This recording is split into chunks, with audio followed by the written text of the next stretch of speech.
Good afternoon. It's my pleasure to welcome Dell to this panel. Dell needs no introduction.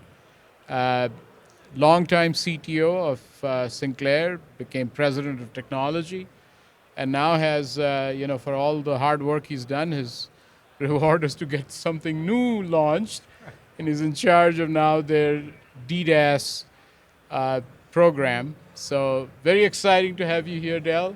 Thank you for coming. Well, it's great to be here, and at DDaaS, we try to avoid acronyms at some point. DDaaS stands for Data Distribution as a Service, and it's a business unit that can branch off of ATSC 3.0, or what we call next gen broadcasting, and it's not a television business; it's a data business, and Sinclair has, we announced here at the show that our partners are Cast.era and SK Telecom in Korea and Sankhya Labs in India. And we will be building a broadcast core platform and that will ride on a network that will be able to distribute data across the globe, actually, and deliver that data to customers. Initially, we think that the DDaaS platform is a business-to-business or B2B function, and we have a business unit dedicated to finding new customers for data distribution. It's headed by a guy I work with named Skip Flanagan, who is a really brilliant guy, and it's really exciting. It's to see all this work for next gen TV come together at this NAB is really a new beginning for us, and it's probably, I don't know what, maybe our 40th, 41st NAB.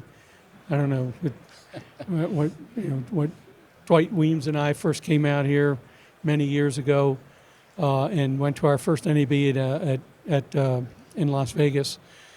This is probably the most exciting one I've ever been to, and of all the things we've ever done in this industry, this NAB is really a watershed event for us at Sinclair. Well, it's very exciting. Obviously, there's 5G and ATSC 3.0 and data casting and all kinds of exciting opportunities. And I know that, you and I have talked about how, there's a lot of work still to be done. But how do you, what role or what preparation would you recommend to other station groups or other related entities, to get ready for this kind of a service to emerge? So it's really kind of a two-part question. First is, what does the industry need to do to adopt ATSC 3.0? And I believe we're now covering about 60% of the United States population. And so that means we have a little bit of ways to go, and it's the larger markets. So there's this adoption of 3.0 that needs to happen. It's a voluntary adoption for the standard. And so it requires all broadcasters in a market to cooperate to be able to make room on a channel for ATSC 3.0 spectrum. So that what I mean by cooperation is we did not get any more spectrum from the government to make this transition. When we went from analog to digital, we got an extra channel. We didn't do this. So to answer your question in terms of preparation, we now need to move forward in the tougher markets like New York and Chicago, the bigger markets, to reach a point where 3.0 is on in every market. and consumers can get at least the main signal. Now, the other part of that is when can we sunset ATSC 1.0? Because that's always the real question. So in order to do all of the things that we can do, and if you take a few minutes to walk over to the ATSC booth, you can see some of the very creative things that broadcasters can do and are doing with the spectrum. So it's kind of a two-part question. When can we get rid of ATSC 1.0? Fortunately, the FCC, I think the chairwoman of the FCC was here yesterday, made an announcement. The FCC is going to create, I believe, 3 task forces, and to speed up the transition to 3.0. When that happens, you know, in the next 2 to 5 years, you will now see a lot of other businesses roll out dynamic ad insertion, data distribution as a service.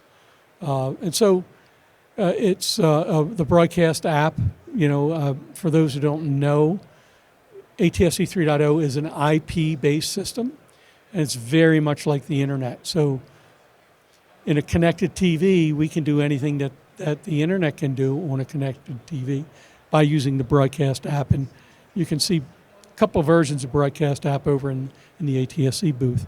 But that's really kind of politically what we need to do.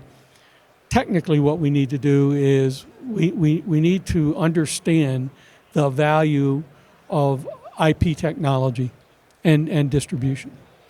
Well, on that topic, as you know, Sinclair and LTN have had a long history at this point of working together on some really innovative stuff. And I'm not trying to put Dell on the spot, but that's okay. This is my part of the thing. Yeah, that's okay. How do you see us working together on the DDaaS side?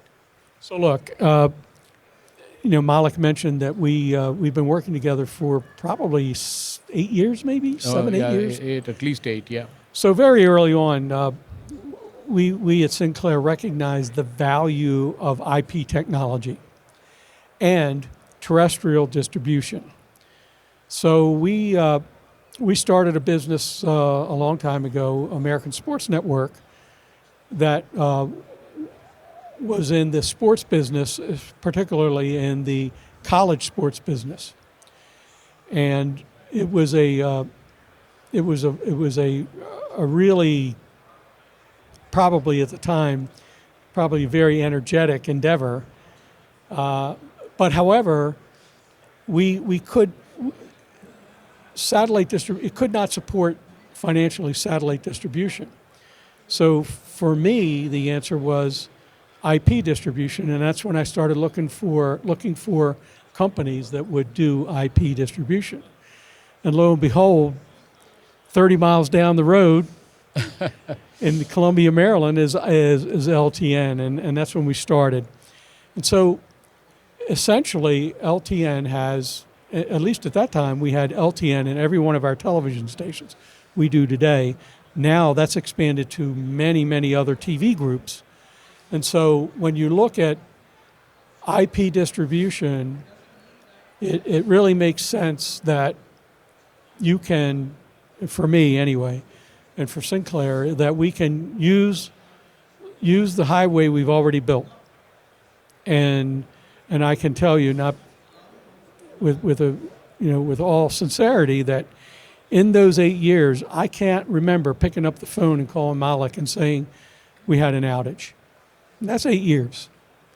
So you can, I don't know how many nines that is because I don't have my calculator with me, but that's pretty good.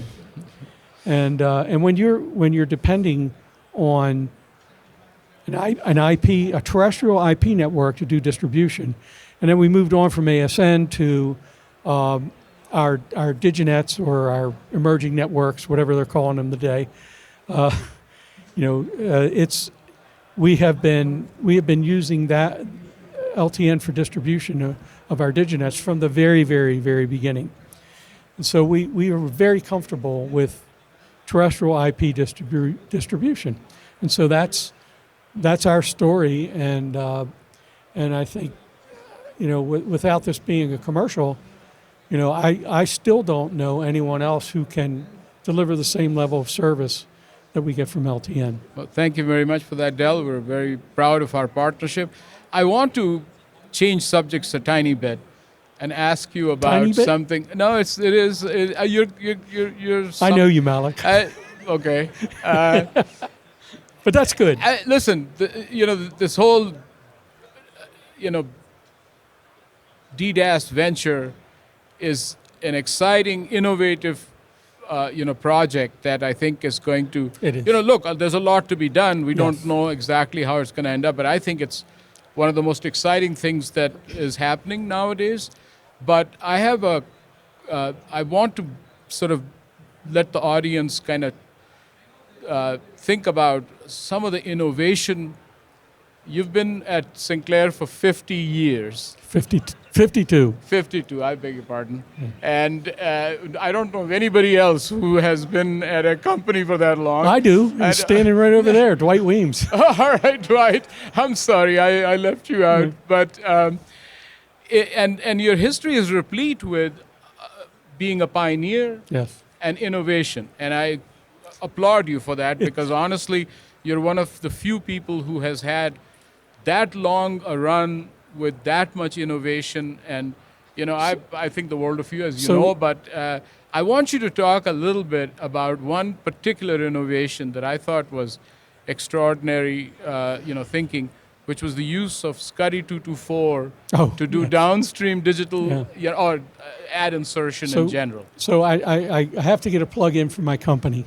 Please. So Sinclair, innovation is in Sinclair's DNA. The founder of our company, a man named Julian Sinclair Smith, applied for an FM radio license in 1960. Wow. Because he was, by the way, he was a brilliant engineer. He understood that FM modulation was the quality of the audio on FM modulation was just exponentially better than AM. And that kind of sets the mark for our company.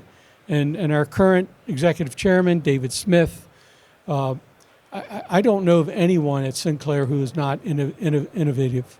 And so, it's a very exciting place to work. It has been a great platform for us to innovate, whether it's building hubs in the late 90s for master control, whether it's distribution, whether it's in news, it's using bonded cellular. We were kind of one of the first people to do that. Back in 1994, we put in video servers to run 2 stations in the same market. I think a couple other people may have been doing that, but it wasn't many. And so nonlinear editing in the mid to late 90s. So it's long history. It's an innovative company, and and that's why, frankly, it's really exciting to be here. Now, to answer your question, the DDaaS piece of this is uncharted territory for broadcasters, but it's not uncharted territory for telecoms. And the beautiful thing about ATSC 3.0 is, and one of the patent holders for the physical layer is Sinclair, and one of the brains behind it is a fellow named Mike Simon, and under the tutelage of Mark Aiken. It is completely compatible with 5G. Mm-hmm. And so, people say, well, it's, are you competing against 5G? And the answer is no. We are complementary. So television or radio is a one-to-many medium. So high tower, high power. We can reach, in flat terrain in Des Moines, Iowa, with a 1,500-foot tower. Our radio horizon could be 50 miles, right?